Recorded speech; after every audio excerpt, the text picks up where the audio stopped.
Bueno, geopolinómicos, pues ya estamos de vuelta a nuestro ritmo normal. Ya veis que he vuelto a estar otra vez encerrado en el sótano donde me ha dejado el sátrapa todo el fin de semana porque me porté muy mal el jueves pasado en la tertulia. Bien, dicho esto, lo prometido es deuda. Ya sé que lo prometí hace muchísimo tiempo y que muchos se habrán olvidado, pero sí que prometí que iba a hacer un vídeo sobre Guinea Ecuatorial. Y para hacer el vídeo sobre Guinea Ecuatorial, pues tenía varias opciones. A lo mejor todos estabais esperando a que hiciera un análisis de uno de los grandes sátrapas, de todos los sátrapas que ha existido a lo largo de la historia, no solo de África, sino probablemente también del mundo, que es Teodoro Obiang-Nguema. Pero a mí ya sabéis que francamente esas cosas me aburren un poquito. Así que he hecho una cosa intermedia. Lo que os voy a contar, en principio, es, lógicamente, la geopolítica de Guinea Ecuatorial, que no es difícil, como os podéis imaginar, porque es un país relativamente pequeño, pero tiene truco, porque tiene algunas peculiaridades que lo hacen un país bastante especial. Después entraremos, como siempre, de lleno en la geoeconomía, a qué se dedica Guinea Ecuatorial, qué problemas tiene, qué problemas no tiene.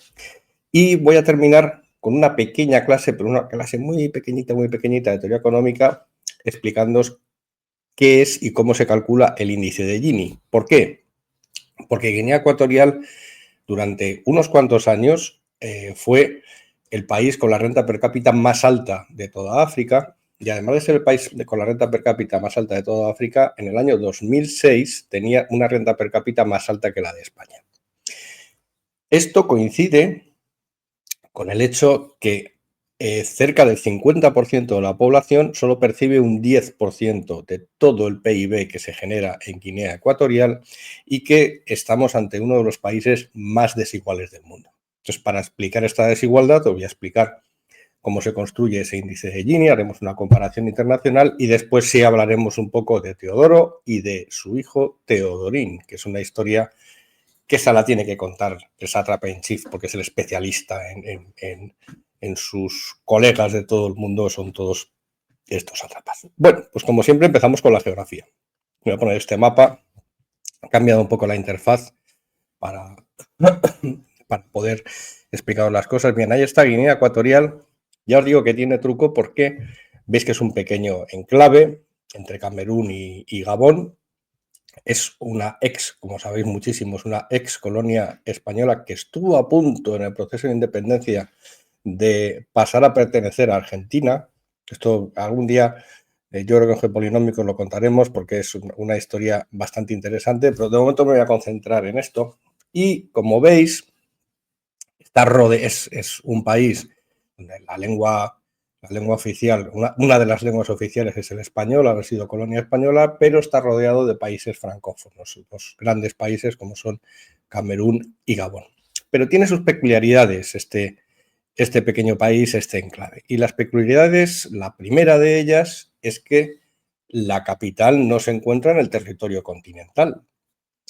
Este país es ese pequeño trocito que hemos visto que está entre Camerún y Gabón, y la capital de la isla no es Bata, que es la principal ciudad hasta ahora del enclave continental, sino que la capital del país está en Malabo, que es esa isla que veis allá arriba, que es la isla de Bioko, antiguamente denominada Fernando Po por los europeos. ¿Por qué se da esto? Bueno, pues Fernando Po, antes Fernando Po, ahora Bioko, tiene unas características que la hacían especialmente atractiva, luego voy a poner el mapa otra vez, especialmente atractiva para los colonizadores y para los traficantes europeos. Cuando se empieza a producir la expansión portuguesa por toda la costa de África, rápidamente los portugueses se dan cuenta que tener asentamientos permanentes o temporales en el continente no era seguro. El continente ya estaba muy poblado, había poblaciones bastante bien organizadas y era muy fácil que una de esos grupos o esos estados, en algunos casos, porque llegó a haber imperios, le resultaba especialmente fácil, incluso con unas tecnologías armamentísticas inferiores a las de los europeos, arrasar esos asentamientos. Entonces, lo que fueron haciendo los portugueses es empezar a instalarse en esas islas que salpican toda la costa occidental de todo el continente africano, que se encuentran relativamente cerca del continente, pero a una distancia prudente como para que incluso esos imperios centroafricanos, esos estados relativamente avanzados, no pudieran llegar con facilidad. Obviamente la superioridad en técnica náutica de las potencias europeas era muy superior a la de los imperios africanos, y esto le daba ciertas garantías. En el caso concreto de Bioko, Fernando Po y la capital Malabo, es que además el clima de esa isla es especialmente apto para lo que vamos a ver después, que era el monocultivo, prácticamente el cultivo exclusivo que se hizo en la isla durante la colonización española, que era el cacao. Luego veremos los datos, porque cerca del 70% del PIB de Guinea Ecuatorial antes de la independencia dependía de la exportación de cacao, cosa que ha cambiado bastante ahora. Tiene otra peculiaridad geográfica, y es, luego ver esta diapositiva, es esta de aquí, que tiene una isla también, tiene otras islas, pero esta es muy curiosa porque es la isla de Annobón, la isla conocida también por el nombre de la capital, San Antonio Palé. Mismo sistema, como la que veis un poco más arriba, que se llama en el mapa Google Maps, que es Santo Tomé y Príncipe. Son estos enclaves en los cuales se asentaban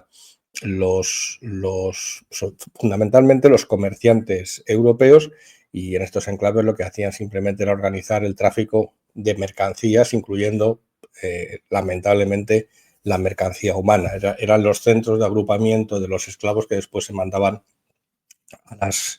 a las colonias americanas. Pues estas son las peculiaridades que tiene Guinea Ecuatorial. Como veis, está situado un poquito por encima del Ecuador, luego tiene un clima ecuatorial perfecto, distribuido sin grandes variaciones por toda la isla. El relieve no es especialmente malo, ya sabéis que yo hago muchísimo hincapié en los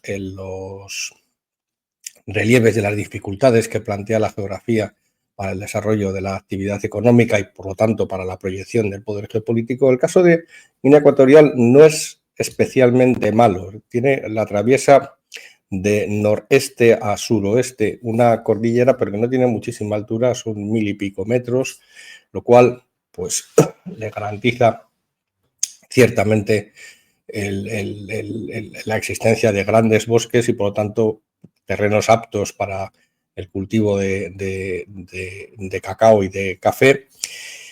Y en el caso de Bioko, sí, ahí sí que tenemos una gran altura, el Pico Basilé son 3000 metros, y son esas alturas precisamente las que permiten mejores rendimientos en el cultivo del café y del cacao. Luego, la geografía realmente no es mala.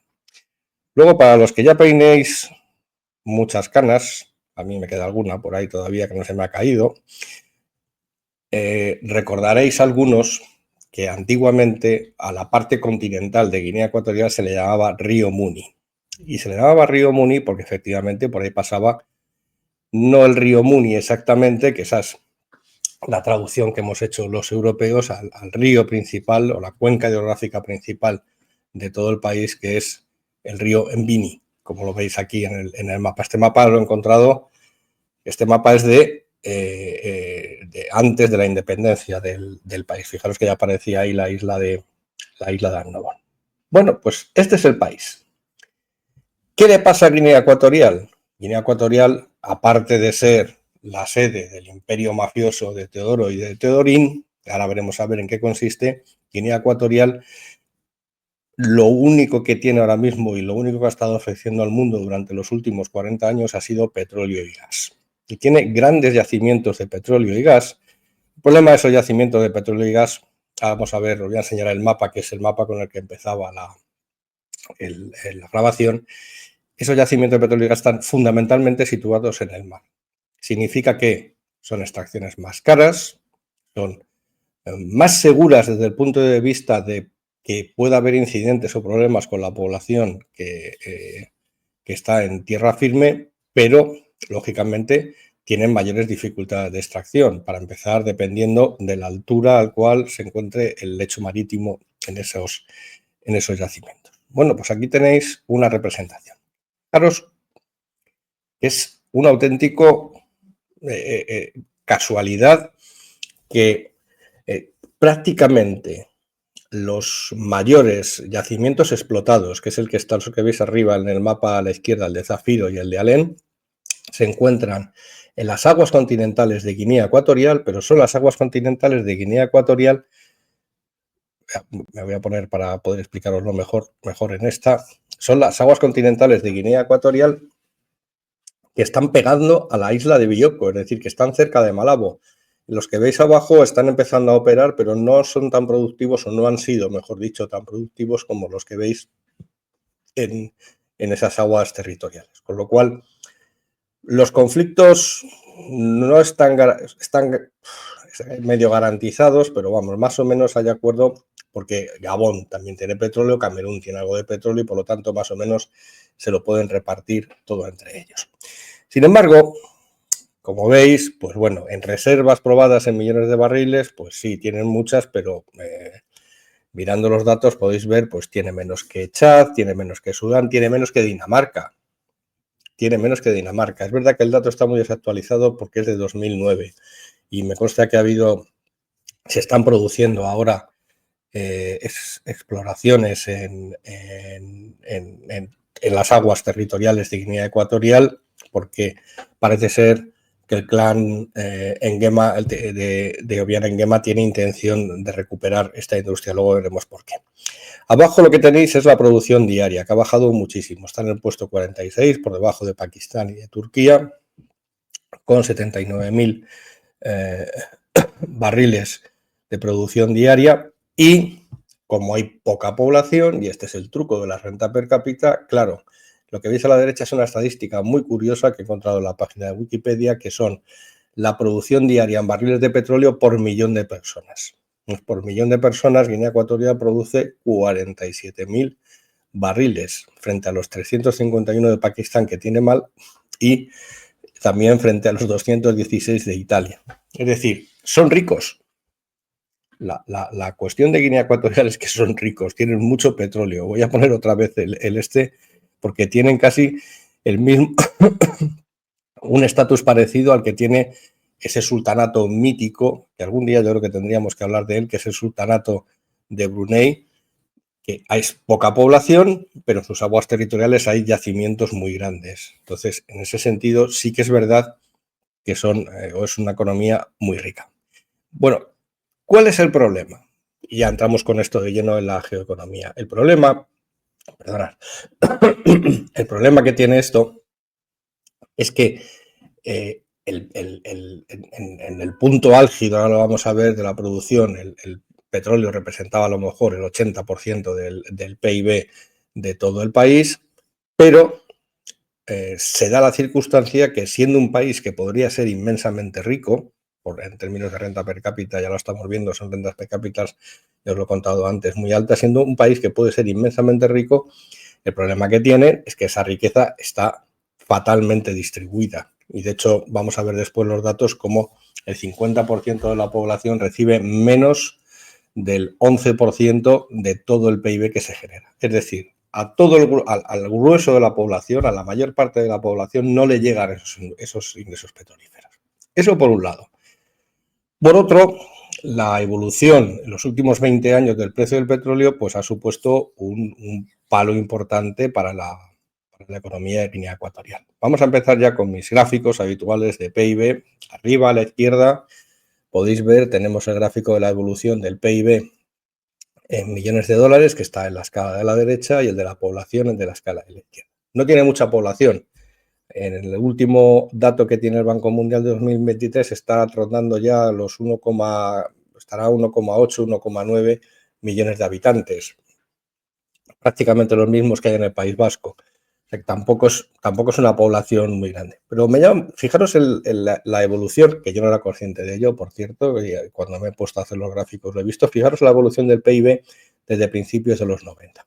A principios de los 90, el PIB era ínfimo, pero muy bajo, expresado en dólares, de 2015, por supuesto, y es en los 90 cuando se produce esa enorme remontada que lo que lleva es a tener esos 15.000 millones de PIB en el año 2012, que es el momento cumbre de ese PIB, y estaríamos asistiendo ante un milagro económico como el que ahora mismo, por ejemplo, se está empezando a producir en Guyana, y digamos que sería un país que tendría una trayectoria parecida a lo mejor a la que tiene Emiratos Árabes, por ejemplo, una cosa así.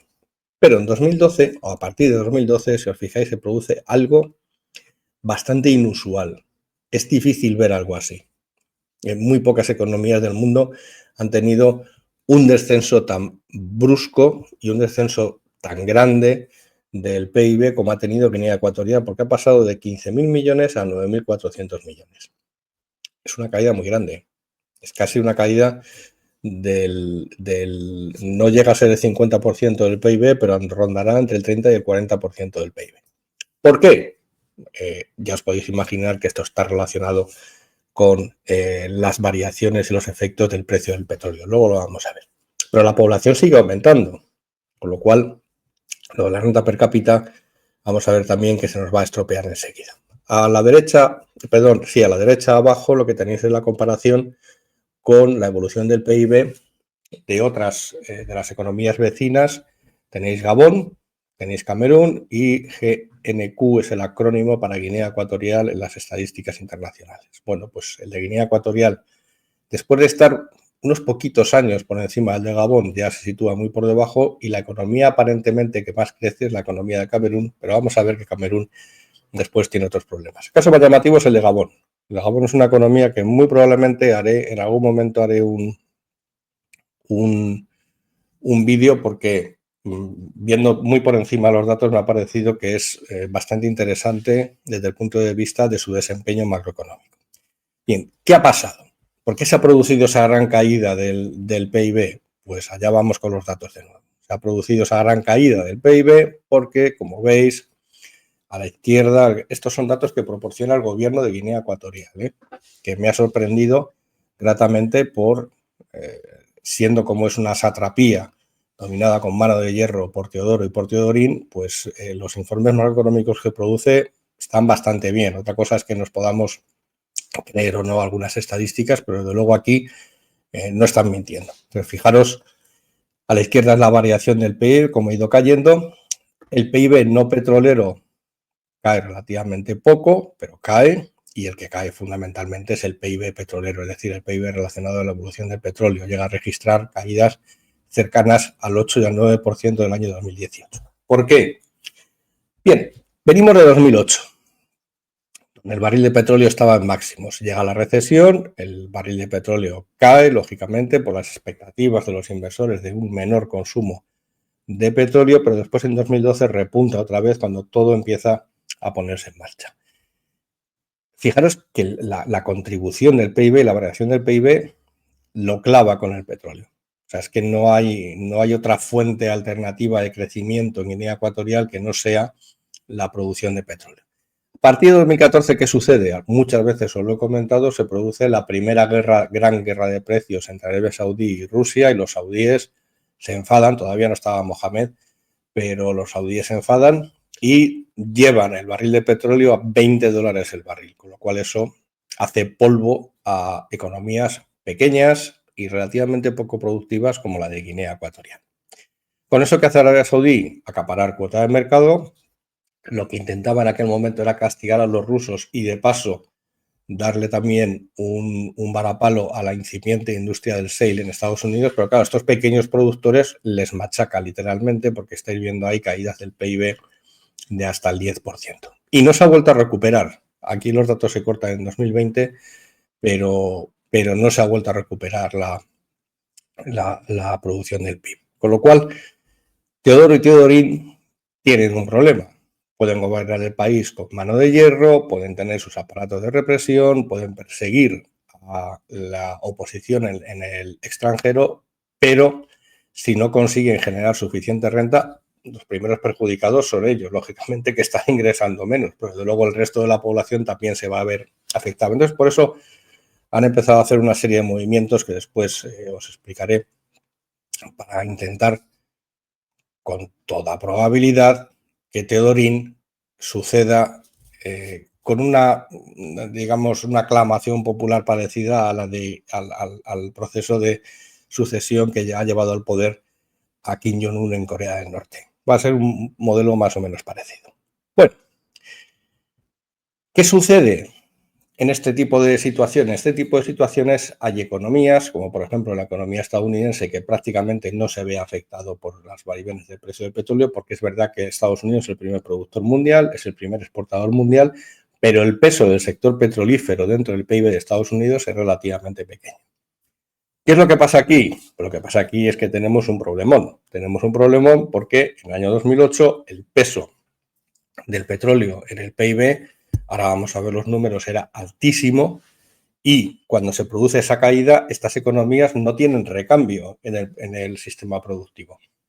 No tienen recambio, entre otras muchas cosas, porque el recambio natural que tendría Guinea Ecuatorial, que es su producción tradicional, que es la producción de cacao y de café, prácticamente se ha abandonado y se ha dejado completamente, se han dejado de trabajar en las plantaciones porque era mucho más rentable, y eso tiene lógica, ir a trabajar a los campos petrolíferos. Bueno, aquí tenéis los números un poco por encima de lo que ha pasado con la economía de Guinea Ecuatorial estos últimos años. Fijaros, en el año 2006 la industria, es decir, el petróleo, porque la extracción de petróleo está contabilizada aquí en las estadísticas del Banco Mundial como el sector de industria, representaba el 82,9% del PIB.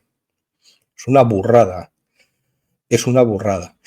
Y a partir de 2010 veis que ha ido cayendo hasta llegar al 46,5% en 2023. Ese recambio natural que hubiera debido de venir por una vuelta de muchos de esos trabajadores y de las empresas, salir de los sectores relacionados a la extracción de petróleo e ir a sectores relacionados con esos cultivos en los cuales por el clima y por el terreno Guinea Ecuatorial es mucho más competitiva, se ha producido, pero se ha producido muy levemente. Fijaros, en el gráfico de la derecha abajo lo que tenéis es, en 2006 era, fijaros, el sector agrario era el 1,5% del PIB. Es decir, yo estoy casi seguro que estaba bastante por debajo del porcentaje del PIB que representaba la Unión Europea. A partir de 2015 empieza a crecer, ha crecido bastante, es un 3,1% ahora mismo, pero ¿qué sucede? Lo que sucede es que se trata simplemente de cultivos de subsistencia. Estamos de una gran masa de la población que sigue haciendo una agricultura de subsistencia. Hay, por eso explica en parte esos niveles de pobreza y no están produciendo cultivos, entre comillas, exportables y además no lo están produciendo a escala industrial competitiva. Es decir, no se ha recuperado ni el cacao ni se ha recuperado el café. He recuperado aquí estas estadísticas, pero no estoy muy seguro de ellas. Las paso un poquito por encima. Fijaros. Este es el dato que os comentaba antes, que antes de la independencia era el 75% del PIB de Guinea Ecuatorial al cacao. Este cultivo se abandona completamente, porque se fueran los españoles o no, eso es lo de menos realmente, por lo que se abandona es en los años 90, porque todo el mundo pasa a trabajar y todo el mundo intenta pegarse a lo que da dinero, que es el sector del petróleo, lógicamente. ¿Qué es lo que pasa? Pues que la producción de cacao, fijaros, pues está en niveles... no digo, no me fío mucho de estos números porque están niveles comparables a los de Haití, y que son 1.000 toneladas, y no tengo yo muy claro que esto vaya a ser así.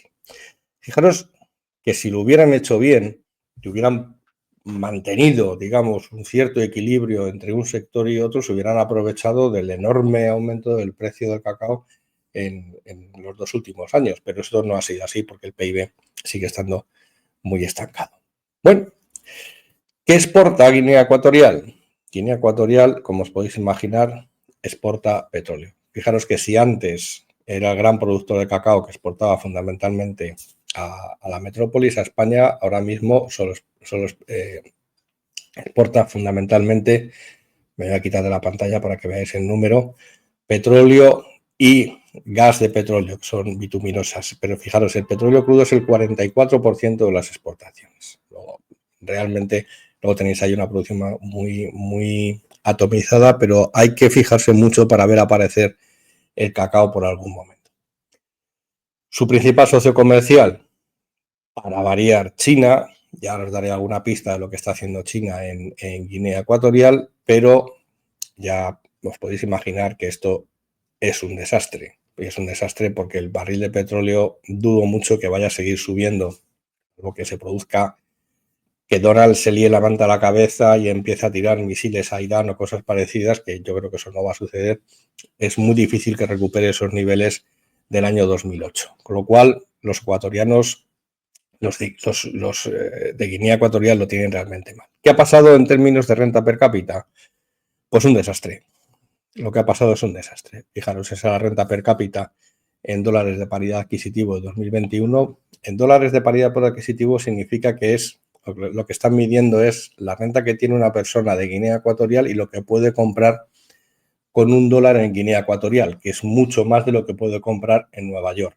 Entonces, ese es el ajuste que hacemos, es la cesta de compra que realmente puede poner. Fijaros, pasó en 15 años de tener una renta per cápita inferior a voy a quitar de la pantalla, pero porque lo veáis, pero fijaros, muy por debajo, yo creo que estaba en 1000 y pico, me parece, sí, creo que eran 1200, 1300 de renta per cápita a principios de los 90 a casi 40.000 en el año 2007, más que España. Guinea Ecuatorial tenía una renta per cápita en 2007 más alta que la que tenía España y la de muchos países europeos. A partir de ahí, la caída del precio del petróleo, ¿dónde les ha llevado? Pues de tener una renta per cápita de $40.000 de 2021 hasta ahora mismo en 15.000. Que no está nada mal, para estándares africanos. Es uno de los países que sigue teniendo una de las rentas per cápita más altas del continente africano. Os decía que Gabón tiene cierto interés porque, fijaros, en términos de renta per cápita, Gabón, digamos, ha tenido un rendimiento no parecido al de Guinea Ecuatorial, pero sí que se ha visto afectado por esa evolución del precio del petróleo. La renta per cápita le ha ido afectando, pero ha sido una caída muy inferior y ha conseguido mantener otras explotaciones. También hay verdad que es un país más grande, eso también hay que decirlo. Y ahora mismo su renta per cápita está por encima de la de Guinea Ecuatorial. Sin embargo, Camerún, recordad que era un país que crecía muchísimo, que tenía el PIB mucho más grande que el de Gabón y el de Guinea Ecuatorial, pues la renta per cápita está estancada prácticamente en $5.000 de paridad de poder adquisitivo, porque la población también, lógicamente, eso ya lo hemos hablado muchas veces, crece y crece mucho. Bien, ¿en qué posición le deja esta Guinea Ecuatorial? Pues hombre, si lo comparamos con el resto de África, es un pequeño paraíso. Mirar aquí, os he puesto el ranking, pues quitando los dos de arriba, Seychelles y Mauricio, que son dos paraísos fiscales, y ya sabéis que yo tengo un cariño especial por los paraísos fiscales y esas enormes rentas per cápita que tienen a base de gorronear recursos del resto de los países del mundo, pues tenemos a Botsuana, casualidad tenemos a Gabón, productor de petróleo, tenemos a Egipto, que me ha sorprendido, y en el sexto lugar, muy cerca de Egipto, está Guinea Ecuatorial. Cosa que no podríamos, o sería difícil imaginar cuando uno se pone a analizar el país, teniendo en cuenta que es parte del África subsahariana y de los problemas que hay en el África subsahariana, sobre todo alrededor de la República Democrática del Congo. Lo cual es algo que llama poderosamente la atención. Pero, ¿qué sucede? Y aquí es donde interviene el binomio Teodoro y Teodorín. Aquí lo que sucede es que buena parte de esa, no de la renta per cápita, perdón, buena parte de ese PIB, buena parte de la renta que se genera en el país va para el bolsillo del clan familiar.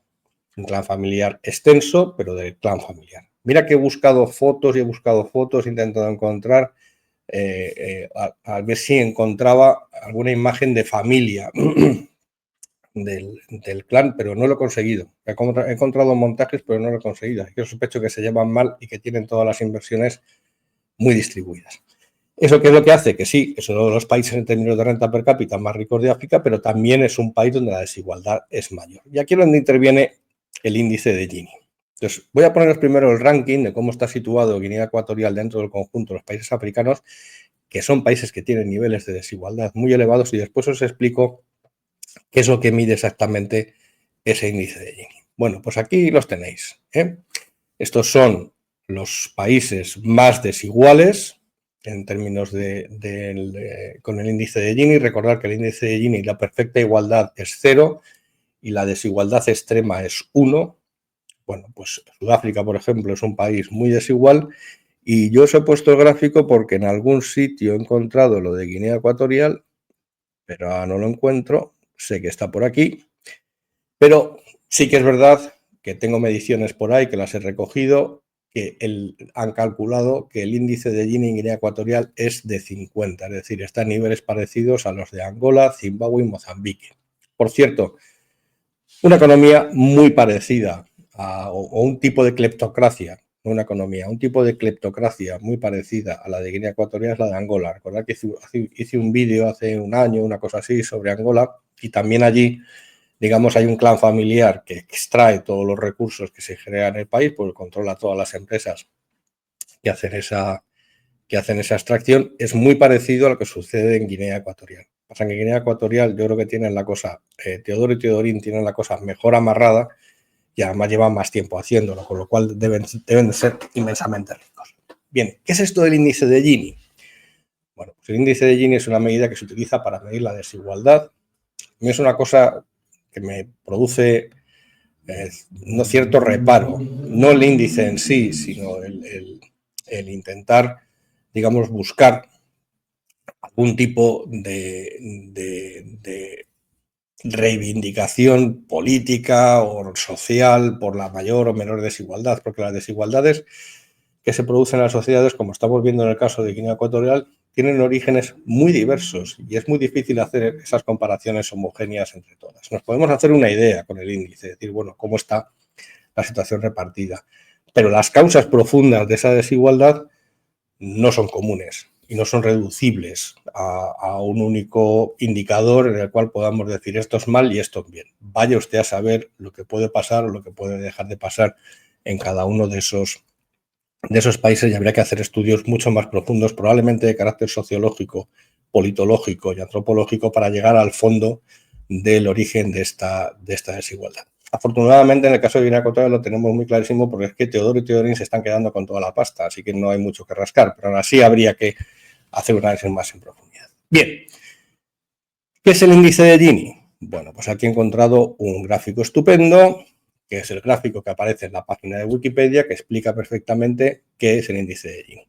Entonces, veis el gráfico de la derecha con la curva de Lorentz, la línea de igualdad, que es la de 45 grados, y la ecuación de la derecha. Os dejo un momento reflexionar sobre ello, a ver si sois capaces de entender lo que pone ahí, porque yo me imagino que a primera vista la mayoría, yo incluido, somos incapaces de entender qué es lo que demonios pone ahí. Bien, vamos a empezar por los ejes, que es por donde siempre hay que empezar. Abajo lo que tenemos es la parte acumulada, es decir, la acumulación de los diferentes segmentos de población categorizados por niveles de renta, empezando los niveles más bajos a la izquierda del gráfico, los niveles más altos a la derecha del gráfico. Pero es acumulada, es decir, luego voy a poner un ejemplo con unos números. Abajo a la izquierda están las rentas más bajas y a la derecha están incluimos las rentas más altas. Pero es, digamos, va avanzando todo el conjunto de la población. Y lo mismo sucede con el porcentaje de la renta que generan esos acumulados. ¿De acuerdo? Entonces, el 10% más pobre genera el 10% de la renta acumulada. Bueno, pues en ese caso tendríamos que el punto estaría dentro de la línea de igualdad. Pero si ese 10% más pobre genera el 2%, recibe, mejor dicho, el 2% de la riqueza, de la renta, acumulada en esa sociedad, pues ya nos iríamos a otro sitio, probablemente a la curva de Lorentz, donde íbamos a tener niveles de renta mucho más bajos. Esto es lo que representa. La forma de calcularlo es lo que veis ahí. Son dos áreas, el área A y el área B. Claro, el área que mide la desigualdad es el área A, que es la distancia de la distribución, en ese caso se propone en la curva de Lorentz, de la distribución real respecto a la distribución de la perfecta igualdad. De tal manera que si el área B desaparece, porque es una sociedad igualitaria, en ese caso lo que tendríamos es que el índice se acercará a 1, mientras que si lo que tenemos es que B es muy grande, es decir, la curva de Lorenz se acerca mucho a la línea de máxima igualdad, lo que tendremos es que el índice es igual a, o se acercará mucho a cero, porque es a partido por algo muy grande, y por lo tanto lo que vamos a tener es casi, o muy cerca, estaremos muy cerca de esa línea de igualdad. Aún así, esto no queda nada claro tal y como está explicado, así que voy a pasar a la siguiente diapositiva, que lo vais a ver mucho mejor, y ahí sí que he incluido valores, y no solo valores, nada más he incluido los valores reales de lo que está pasando en Guinea Ecuatorial. Bien, abajo, a la izquierda del gráfico, veis una intersección que he dibujado con el 50%, tal cual es lo que pone. Bien, ¿este 50% qué es? Bien, este 50% es, empezando por la izquierda de los ejes, representa al 50% de la población. ¿De acuerdo? Luego ese 50% de la población, empezando por la izquierda, que tiene las rentas más bajas. Entonces, lo que analizamos con esto es ver, ¿vale? Ese 50% de población con las rentas más bajas, ¿cuánta renta obtiene? Y lo que tenéis a la derecha es el dato real de Guinea Ecuatorial. Es el 50% de la población con las rentas más bajas, es decir, la parte de la población que gana menos, solo consigue acceder al 11% de toda la renta, de todo el PIB que se genera en el país. Si vamos a la derecha, y ahí tenéis otra intersección en la curva de Lorenz al 90%, bueno, pues ahí tenéis el porcentaje acumulado. Ese porcentaje acumulado al 90%, es decir, ya metemos a toda la población menos un 10% de privilegiados, que no hemos incluido todavía, pues esa toda población, ese 90% de la población, empezando por las rentas más bajas hasta las rentas casi más altas, no todas, pero casi más altas, recibe el 50% de la renta. Eso significa, por eso lo he puesto arriba, que hay un 10% de la población, que es la diferencia entre el 90% y lo que de llegar hasta el origen, que percibe el 50%. Y según algunas estimaciones que he consultado, hay un 1% de la población que recibe el 20% de la renta. Entonces ya os podéis imaginar que ese 1% de la población tiene nombres y apellidos, porque claro, de 2 millones de personas, el 10% son 200.000, un 1% son 20.000. No son 20.000, serían, en el caso real de Guinea Ecuatorial sería 1,8 millón, perdón, 18.000 personas se estarían quedando con el 20% del PIB de todo el país. Lo cual me hace pensar que es el clan de Teodoro Teodorín, toda la familia y todo el personal que está trabajando para ellos. O esto es, literalmente hablando, también Rusia es un caso muy parecido también, aunque más sofisticado, es una cleptocracia, es un gobierno de ladrones. Hay un señor que es Teodoro Obiang que se dedica a extraer todas las rentas que puede del petróleo, con la connivencia, por supuesto, de las grandes petroleras, en este caso norteamericanas. ExxonMobil se ha ido, pero va a entrar Chevron, me parece, pero vamos, están todas ahí en el ajo, y lo que hacen es lucrarse de este beneficio a costa de un PIB que probablemente lo que tendría que hacer es, a lo mejor, no con los mecanismos que tenemos aquí desde Europa y desde los países más avanzados en mente, imponer, porque no es una sociedad que sea equiparable a las sociedades occidentales, pero sí, desde luego, que permita a un mayor número de gente acceder a ese PIB. Entonces, los responsables de esto, mira que me ha costado encontrar imágenes, pero solo he podido encontrar esto. Arriba a la izquierda he encontrado esa imagen que me ha llamado mucho la atención, porque siendo como es un país pequeño, siendo como es un dictador atroz que lleva desde el año 82, si no recuerdo mal, en el poder y que mantiene el gobierno con mano férrea, pues consiguió en algún momento determinado colarse en la Casa Blanca para saludar a los Obama, que ya parecen muy sonrientes. Lo cual me da una idea de el dinero que tienen y del poder para hacer lobby, para hacer influencia, para llegar a entrar hasta la Casa Blanca, cosa que es bastante difícil. A cualquiera de nosotros estoy casi seguro que no nos dejarían entrar. Y abajo, a la derecha, pues tenemos al heredero. a Teodorín, que es que probablemente se va a convertir en el siguiente sátrapa de Guinea Ecuatorial si algo, por suerte, no lo impidiera. Pero mucho me temo que eso no va a suceder y que se va a producir esa transición entre uno y otro el día en que fallezca Teodoro. Pero claro, hay que asegurarle al niño la transición. Entonces, asegurarle al niño la transición es que una cosa, tengamos un aparato de represión y un sistema estatal que tiene cierta, no voy a decir lealtad, pero sí, digamos, cierto compromiso con Teodoro, y otra cosa muy distinta es que ese compromiso y esa lealtad se vaya a mantener con el hijo, porque seguro que alrededor de su ámbito íntimo, no solo de la gente que trabaja con él, pero también en el ámbito familiar habrá gente que le dispute la silla. Entonces, como no son tontos, porque no son tontos, han empezado, digamos, a cavilar. No podemos tener al país con una caída del PIB del 30, del 40% del año 2008, no podemos dejar que la renta per cápita siga cayendo, no podemos dejar que el 80% de la población siga viviendo agricultura de subsistencia, entonces tenemos que hacer algo. ¿Qué se les ha ocurrido hacer?